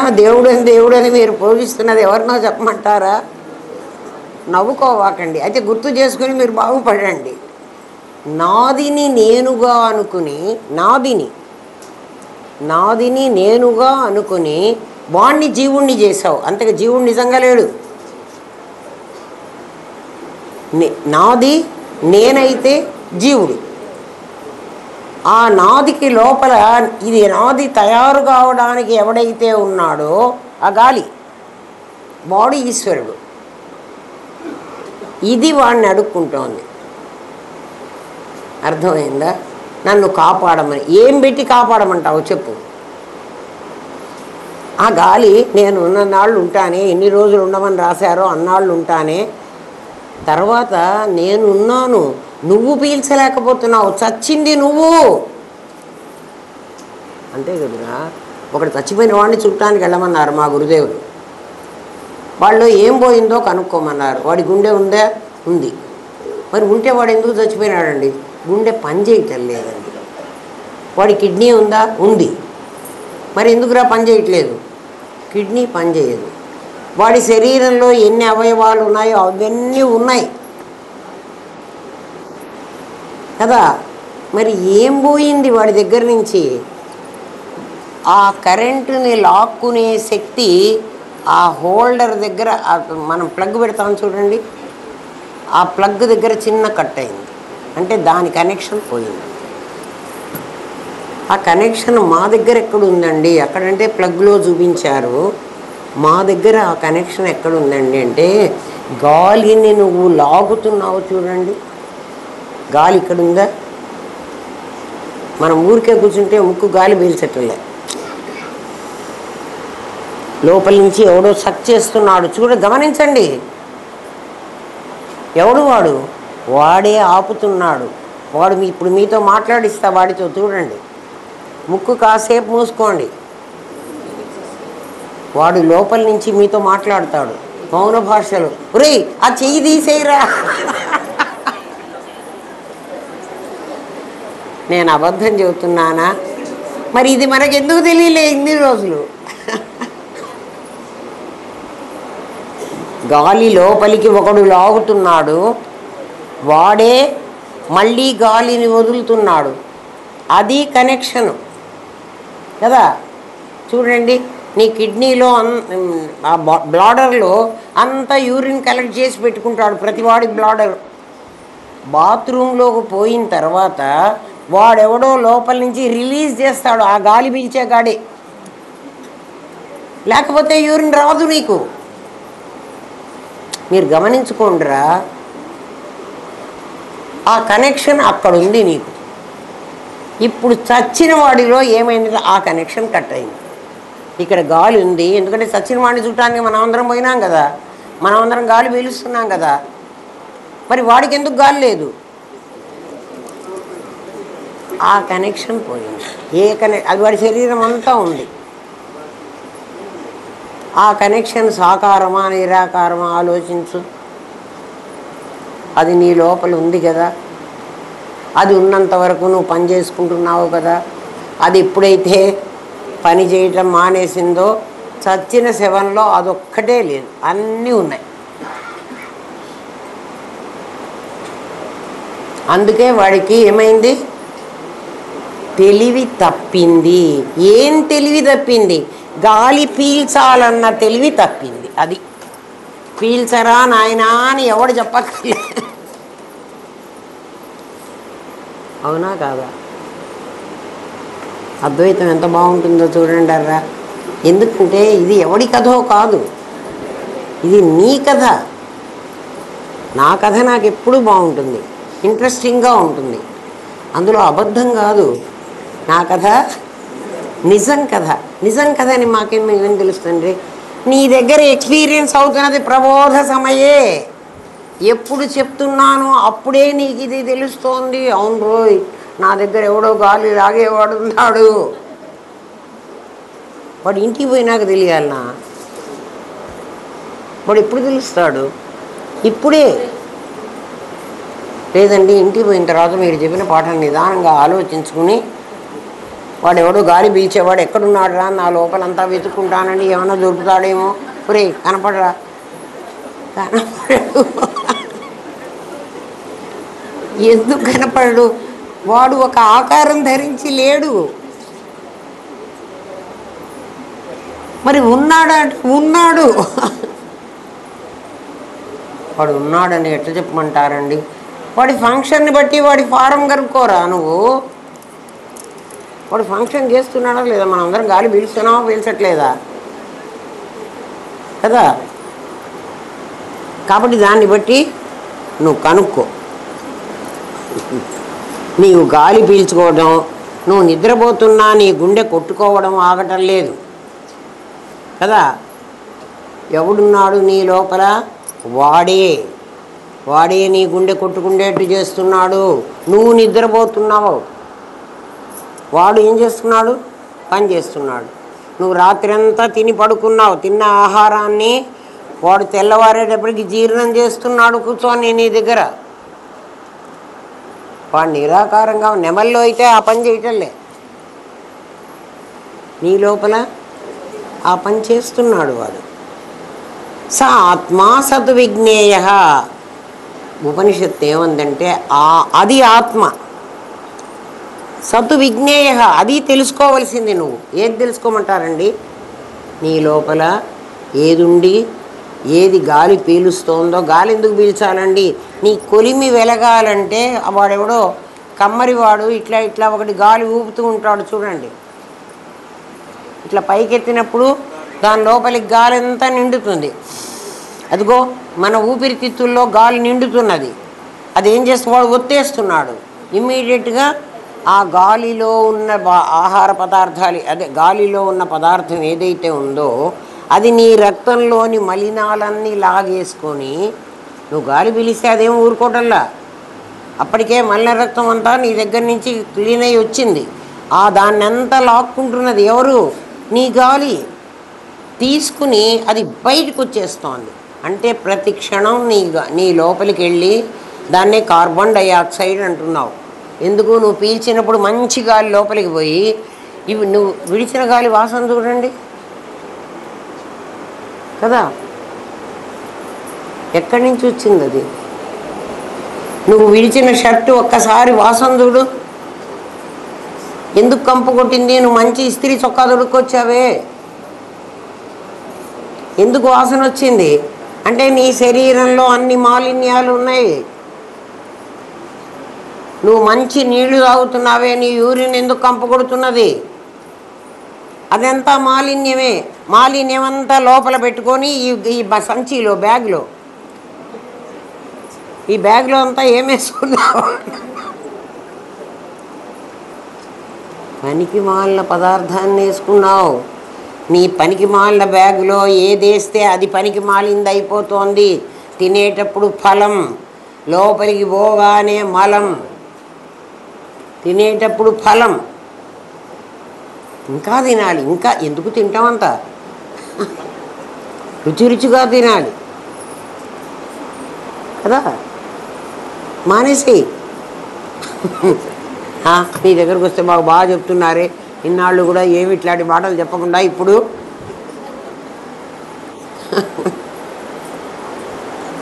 దాన్ని తెలుసుకో. నేనున్నాను, అక్కడ నాది ఉంది అని దాన్ని లిమిటెడ్ చేశావు. ఏమని చేశావంటే, నువ్వు అనేవాడు రూపాయి కాయిన్ లాంటి వాడివి. నువ్వు సర్వత్రా నిండి వ్యాపించి ఉన్నావు. ఎందుకంటే నువ్వు ప్రజ్ఞాన ఘనం. నువ్వు జీవాత్మవి కాదు, నువ్వు దేహాత్మవి కాదు, నువ్వు ఇంద్రియాత్మవి కాదు, నువ్వు ప్రాణాత్మవి కాదు, నువ్వు ముఖ్యాత్మవి కూడా కాదు. ముఖ్యాత్మ అంటే ప్రత్యేగాత్మ. ప్రత్యక్ అయితే పరాక్ మళ్ళీ పక్కన నీకు చూస్తుంటుంది. జీవ అయితే జగత్తుగా నీకు పక్కన ఎదురుగా చూస్తూ ఉంటుంది. అందుకని అది నువ్వు కాదు. మరి నేనెవరు? నేను అంతటా నిండి ఉన్నవాణ్ణి. నీకు అది లేకుండా చేసి నిన్ను నీవు పరిమితంగా నేను నాదిని నేను చేసి ఏమ్మా ఆ ఇల్లు నాది అన్నావు. ఇది నాది. నువ్వేం చేసావు? దీన్ని నేనన్నావు. దీన్ని నేను అహం జీవ అన్నావు కదరా. నేను జీవుణ్ణి అంటున్నావు కదా. నేను జీవుణ్ణి అయిపోయేటప్పటికి ఆ ఇల్లు ఏమైంది? నాదైంది. ఆ భార్య ఎవరిదైంది? నాదైంది. ఆ కొడుకు ఎవడైనా నాదైనాడు. అరే వాడు కూడా నీలాంటి వాడే. వాడు నీకు కొడుకు ఏమిటి? నువ్వు పెద్దవాడివి, వాడు చిన్నవాడా? వాడి దగ్గర కూడా అంత ఈశ్వరుడు అన్నీ ఉన్నారు కదా. మరి వాడు నువ్వేమైపోయినావు? నిన్ను నీవు లిమిట్ చేసుకున్నావు. అందుకని దాన్ని నాది, ఇది నాది. అసలు ఈ నాదిని నేనులో కలిపేసుకొని, అర్థమవుతుందా? నాదిని ఏం చేశాను? నేనులో కలిపేశాను. కలిపేసి ఊరుకోకుండా ఇంకా ఎవడో వాడిని నాది అందుకని ఆ ఇల్లు నాది అన్న. ఆ పొలం నాది. ఈ పొలం నువ్వెట్లా దీన్ని లిమిట్ చేసుకున్నావో ఆ ఇంటిని కూడా లిమిట్ చేసావు. ఆ అవతలి ఇల్లు నాది కాదన్నావు. అన్నావా? అయితే ఆ ఇల్లు కూడా నాదే అనమంటారండి. ఆ ఇల్లు నాదంటే ఆ ఇంటి వాడు కొడతాడు మళ్ళీ. అది నాదని మాకు, ఇది నాదని మానేయి. మరి నన్నేం చేయమంటారండి?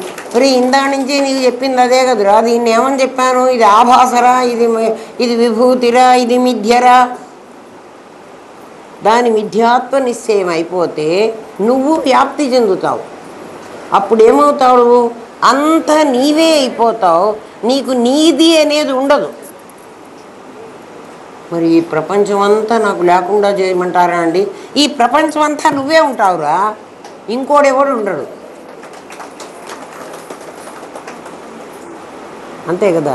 అయితే ఏం చేయాలండి? నేను ఇది నాది అంటాం మానే. అవును కదా, అంతే కదరా. మేమేమన్నా సరే ఉపవాసం చేయమన్నామా? వాడికి ఎవడో ఈశ్వరుడికి 100 బిందెలు అభిషేకం మరి అభిషేకం చేయమన్నారు కదండి రేపు మీరు అంటే, నువ్వు ఇది అనుకోవటం లేదు కాబట్టి అది చేయరా అన్న. నువ్వు ఇది అనుకుంటే నేను అది చేయమన్నా. నువ్వు అనుకోవటంలే. నేను ఎన్నిసార్లు చెప్పినా ఆనందధామంలో 1.5 సేపు మాత్రమే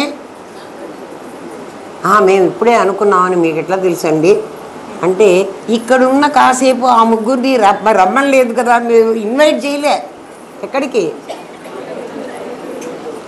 ఎవరికన్నా వచ్చిందా చెప్పండి?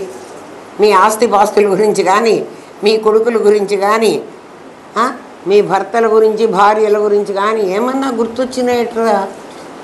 ఎందుకని గుర్తు రాలేదండి? వాళ్ళని అక్కడ వదిలిపెట్టేసి వచ్చేసారా? కాదు, మీరు మీ దేహభావన వదిలేశారు. అందుకని వాళ్ళెవ్వరు మీరు రాలే. మళ్ళీ ఎక్కడ వెళ్ళగానే ఎందుకు వస్తున్నారండి? మళ్ళీ ఈ భావన వచ్చింది. అర్థమైందా? కాబట్టి దేహము నేను అని అనిపించినప్పుడల్లా ఈ ప్రపంచం నాది అనిపిస్తుంది. ఈ దేహాన్ని నువ్వేం పోగొట్టుకోవాలంటే, ఇది నాది అన్నది పోగొట్టుకోవాకు, ఇది నేను అన్నది పోగొట్టుకో.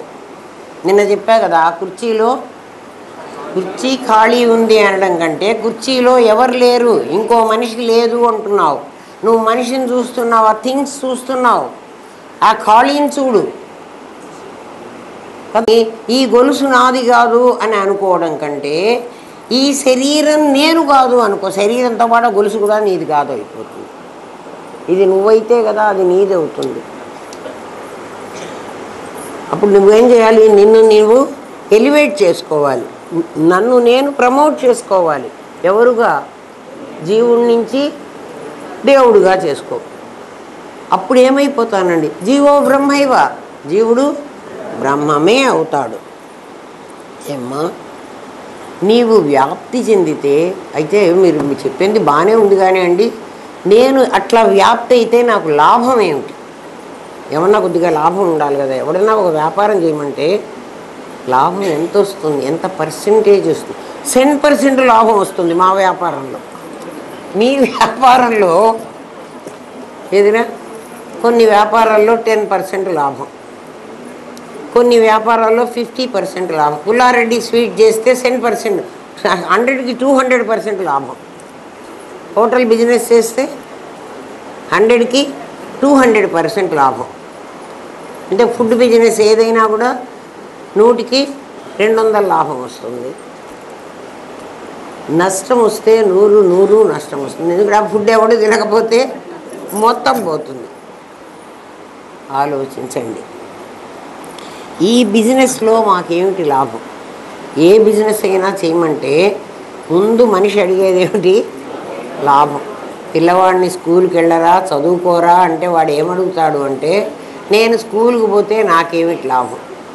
అమ్మ ముందు ఏమంటుందంటే, ఒరే ఒక చాక్లెట్ ఇస్తారా, స్కూల్కి వెళ్ళరా అంటుంది. ఒక చాక్లెట్ ఇచ్చి, ఎందుకంటే వాడికి ఆశ చూపించాలి, వాడికి లేకపోతే వాడికి పని చేయడు. అట్లా పెద్దవాడైపోయిన తర్వాత వాడికి మెల్లమెల్లగా ఏం చెప్తామంటే, ఇప్పుడు చాక్లెట్ ఇవ్వం, ఒరే నువ్వు బాగా చదువుకుంటే నువ్వు డాక్టర్ అవుతావురా, నువ్వు ఇంజనీర్ అవుతావురా, నీకు చాలా డబ్బులు వస్తాయిరా అని చెబుతారు. అవునా కదా? లేకపోతే వాడు బడికి వెళ్ళాడు. బడికి వెళ్ళడం ఎట్లాగోట్లా మొదలు పెట్టాడు అనుకో, మెల్లగా ఒరే నీకు మరీ 20 మార్కులే వస్తున్నాయిరా, నువ్వు బాగా చదువు, నీ క్లాస్ ఫస్ట్ వస్తే నీకు సెల్ ఫోన్ కొనిస్తారా, నీ క్లాస్ ఫస్ట్ వస్తే ఏమిస్తాను ఆశ పెడుతున్నాడు. అట్లా అద్వైత విద్య నేర్చుకుని నువ్వు నాది నేను కాదు అని కనుక అనుకోగలిగితే నీకు పెద్ద లాభం ఇస్తానురా అంటోంది శాస్త్రం.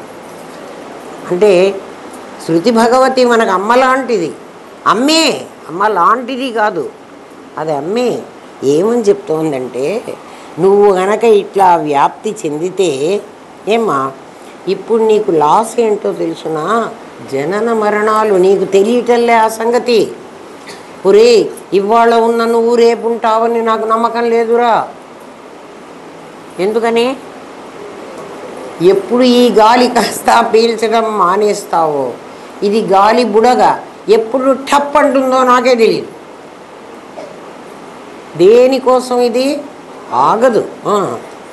కాబట్టి ఆల్రెడీ నువ్వు జనన మరణ చక్రంలో చిక్కుకున్నావు. నాకు పుట్టుక చావు లేదని మీరే చెప్పారు కదండి, మళ్ళీ నేను ఇందులో చిక్కుకున్నానని అబద్ధాలు చెబుతున్నారు. రే దేహమే నేనంటున్నావు కదరా, నీ దేహానికి చావు ఉంది, నీకు చావు లేదు. మేం కాదు, నువ్వు చావవురా, ఎవడు చూస్తాడురా?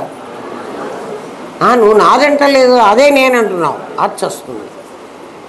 ఈ జనన మరణాలనేటువంటి ఈ ఫ్రేమ్లో నుంచి నిన్ను బయటికి లాగేస్తారా? లాభం అది. అట్లా లాగేస్తే మాకు లాభం ఏంటండి? ఆయనే చెప్పాడు కదా, ఎవరాయన? గీతాచార్యుడు, జాతస్య హి ధ్రువో మృత్యు. ఒరే నువ్వు పుట్టావు కాబట్టి నువ్వు ఖచ్చితంగా చస్తావురా. చస్తే ఏమవుతానయ్యా, చస్తే మళ్ళీ పుడతావురా అంటే నన్ను ఏం చేశాడు ఆయన? మళ్ళీ పుట్టమన్నాడు, మళ్ళీ చావమన్నాడు. అంటే ఈ చక్రంలో నన్ను తిప్పుతున్నాడు, ఆ జైంట్ వీల్ మీద తిప్పుతున్నాడు.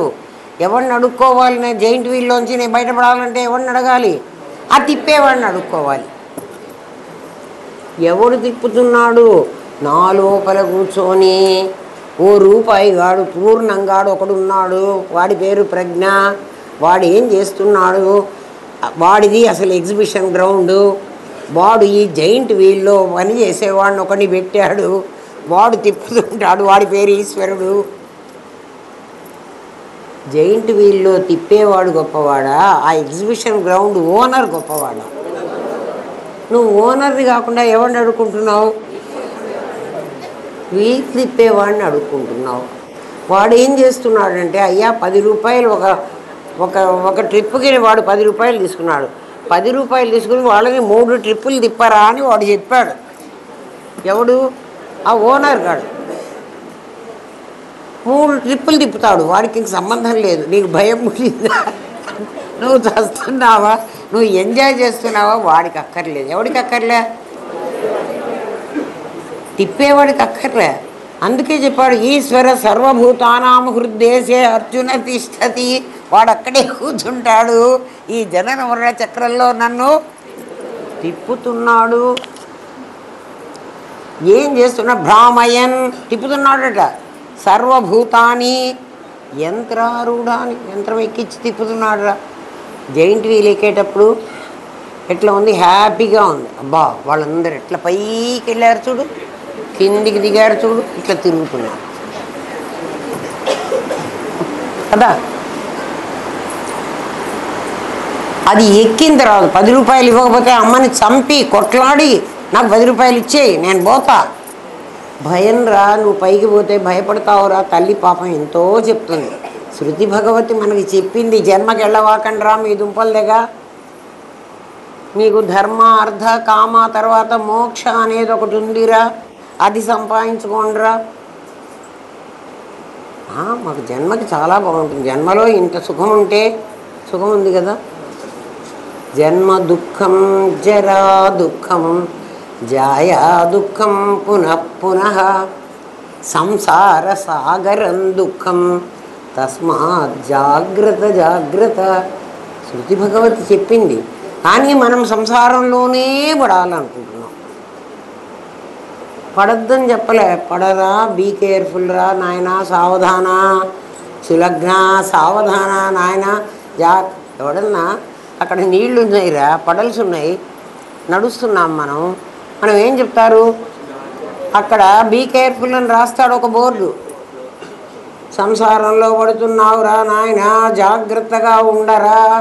జాగ్రత్త అంటే ఏమిటి? మనం బస్సు ఎక్కామనుకోండిరా, బస్సులో సీట్లు లేవు, కూర్చోడానికి సీట్ లేదు. మనం అప్పుడు ఏం చేస్తాం? నిలబడతాం. నిలబడ్డామంటే ఆల్రెడీ బస్సును ఒకవైపు టచ్ చేసి ఉన్నాం. మనం బస్సులో కూర్చున్నామంటే ఏం చేసాం? బస్సు మన కాలు బస్సు మీద పెట్టకపోతే మనం ఎట్లా ఉంటాం? అంటే బస్సుకి మనకి కాంటాక్ట్స్ ఉన్నాయి. బస్సు వాడు నడుపుతున్నాడు, వాడు సడన్గా బ్రేక్ వేసాడు అనుకో, మనం పడతాం. అందుకని మనం ఏం చేస్తాం? పట్టుకుంటాం. ఏం పట్టుకుంటాం? అక్కడ ఒక కడ్డీ పట్టుకుంటాం. ఎందుకు కడ్డీ పట్టుకున్నావురా అంటే, నే కింద పడకుండా. ఇప్పుడు సంసారంలో వచ్చావు, ఇది బస్సు ఎక్కావు, కడ్డీ పరమాత్మని పట్టుకోరా, అది పట్టుకుంటే పడవు. నేను సంసారంలో పడద్దని మేము చెప్పలే, కడ్డీ పట్టుకొని పడు. నూనె పూసుకొని నీళ్ళల్లో, ఒంటికి నిండా నూనె పూసుకొని నీళ్ళల్లో దూకు, నీళ్లు నిన్నేం చెయ్యవు. అర్థమైందా? బస్సులో ఎక్కంగానే నీకు ఎవడు చెప్పాడు కడ్డీ పట్టుకుంటున్నావు? మరి ఈ ప్రపంచంలోకి వచ్చి ఎందుకు పరమాత్మని పట్టుకోవు? మళ్ళీ వీళ్ళనే పట్టుకుంటావు. బస్సులో ఎక్కి ఆ సీట్లలో కూర్చొని ఉంటారనుకో, వాళ్ళని పట్టుకో.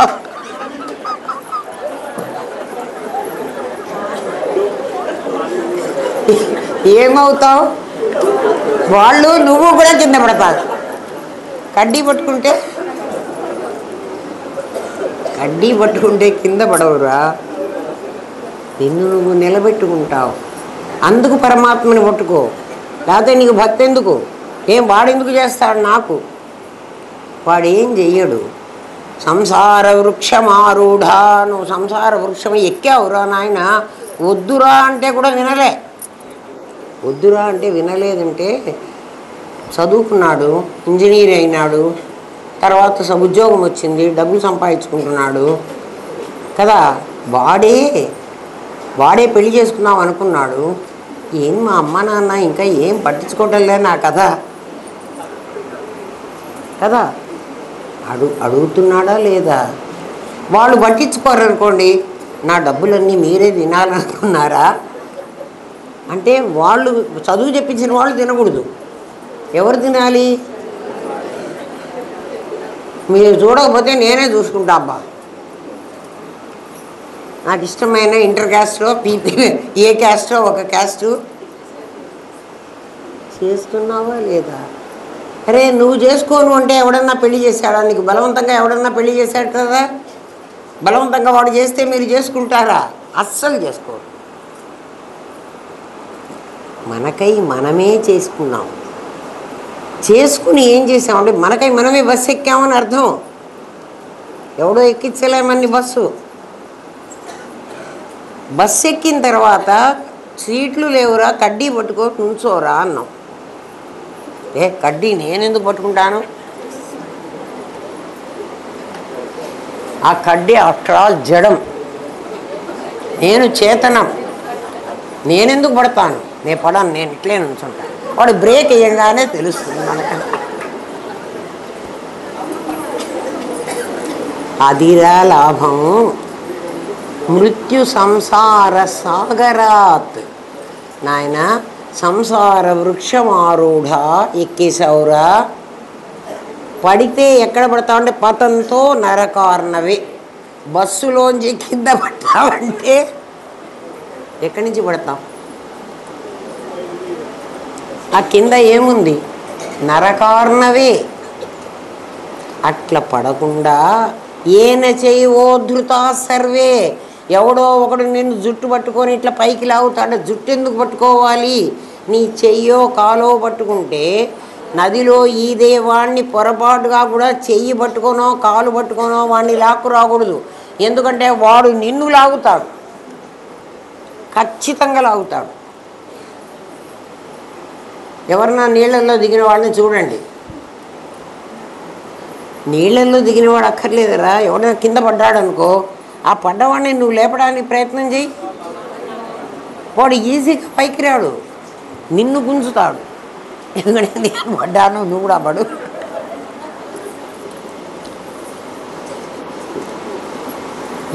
అందుకని వాడికి ఏం చేయాలంటే జుట్టు పట్టుకోవాలంట. జుట్టు పట్టుకుంటే వాడు కిందికి దిగుతానని అనడు. ఎందుకంటే అట్లా దిగితే వాడి చుట్టూ నొప్పి పుడుతుంది. అందుకని జుట్టు పట్టుకుని పైకి లాగుతాడట. ఏన చెయ్యి ఓధృత సర్వే. సంసార వృక్షంలో పడ్డాం మనము. పడలేదని ఇవ్వడాను. సంసార వృక్షం నాకు పెళ్ళే కాలేదండి, నేనేం పడ్డాను. నువ్వు పెళ్ళి కాకర్లేదు నాన్న. 3 కోరికలు నీకు ఉన్నంత వరకు నువ్వు పెళ్ళి అయినట్టే లెక్క. అవునా కదా? అందుకని ఆ కడ్డీని పట్టుకో. ఆ కడ్డీ నన్నేం చేస్తుంది అని అనవాకు అమ్మా.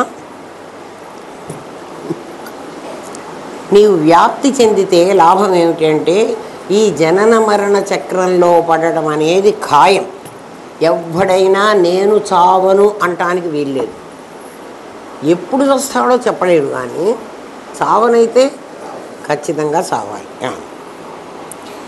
దీనివల్ల లాభం ఏమిటంటే ఆ చావడం అనేటువంటి చంపేది ఏదో మృత్యువు కదా.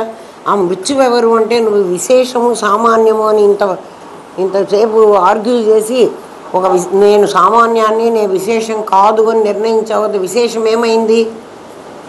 విశేషం ఆభాస అయింది కదా.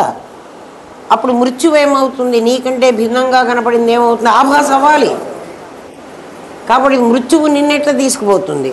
అప్పుడు మృత్యువు, యమధర్మరాజు, నేను ఇద్దరం కూడా జీవులమే అయిపోయినాం. వాడో జీవుడు, నేనో జీవుడు.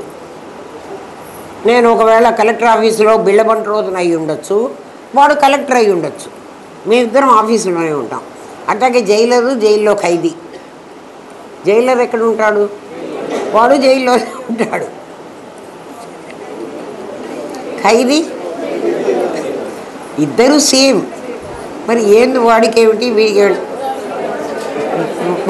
వాడి ఇష్టం వచ్చినట్టు బయటికి పోగలడు, ఖైదీ పోలేడు. అది మనం ఇందులో చిక్కుకున్నాం కాబట్టి మనం పోలేము. నీకు గనక నేను రూపాయిని అని ప్రజ్ఞానం బ్రహ్మ అని తెలిస్తే, ఆ లెవెల్కి నువ్వు రాగలిగితే ఏమొస్తుంది? ఆ మృత్యువు నీ నాది లాంటి వాడైపోతాడు. వాడికి నీకు భయం లేదు, వాడి వల్ల నీకు భయం ఉండదు. లేకపోతే ఎవరికైనా చస్తావంటే భయం లేదట్రా. డాక్టర్ దగ్గరికి వెళితే ఒరే నువ్వు 6 నెలల్లో చస్తావురా, నీకు క్యాన్సర్ 4th స్టేజ్ అని వాడు చెప్పాడు అనుకో, ఎంత భయపడి చస్తావు? ఎందుకు భయపడుతున్నావు? అంటే నాది నేను అనుకున్నావు, అందుకు భయపడుతున్నావు. అరే నేను చస్తానురా, అందరితో ఒరే నాకు క్యాన్సర్ వచ్చిందిరా, నేను చచ్చిపోతారా అని చెప్పుకుంటున్నావురా. ఇప్పుడు దీనివల్ల లాభం ఏమిటి అంటే ఆ మృత్యువు ఎవరున్నదో అది నీలాంటి విశేషమని నీకు అర్థమైపోతుంది. వాడికి కూడా అర్థమవుతుంది, ఒరే వీడు నాలాంటి వాడురా, వీడినంత ఎవరిని వెలిగించాలిరా. ఆరిపోతున్న దీపాన్ని వెలిగిస్తారు కానీ వెలుగుతున్న దీపాన్ని ఎవడైనా మళ్ళీ వెలిగిస్తాడా? లేక వెలుగుతున్న దీపం ఆర్పేస్తాడా ఎవడైనా? వెలుగుతున్న దీపాన్ని ఆర్పడు, వెలిగించడు. యమధర్మరాజు నిన్ను చూసి వాడేమనుకుంటాడు, ఒరే వీడు నాలాగా వెలిగిన వాడురా, వీడిని ఇంకా వెలిగించక్కర్లేదు అనుకుంటా, ఆర్పని కూడా అక్కర్లేదు అనుకుంటాడు. ఆరిపోతున్న దీపం అయితే చచ్చేవాడిని, వీడు ఆరిపోతున్న దీపం, వీడిని ఆర్పేద్దాం. యముడు ఉన్నాడో లేదో నాకు తెలియదు కానీ అందరినీ వాడు తీసుకుపోవడం అనే ఫంక్షన్ అయితే జరుగుతోంది. వాళ్ళే ఎవడన్నా యముడిని చూసిన వాళ్ళు ఉన్నారా? ఎవడు చూడండి. ఎందుకని అంటే వాడు లాస్ట్ విజిటర్. వాడిని చూశాను అని చెప్పే లోపల వాడు నిన్ను మింగేసి వెళ్ళిపోతాడు. ప్రపంచంలో ఎంతమందినైనా చూడొచ్చుట కానీ యముణ్ణి చూసిన మరుక్షణం ఉండవు. ఏమ్మా, మనోబుద్ధి చిత్త అహంకారాలనే మిథ్యాత్మను సృష్టించి అదే నేనంటున్నావు, నువ్వు చేస్తున్న తప్పది. అది కన్నే గాని గుడ్డి కన్ను, అది చూడలేదు. ఎప్పుడు నువ్వు దాన్ని నేననుకున్నావో జగత్తు గౌణాత్మై నీకంటే వేరైంది.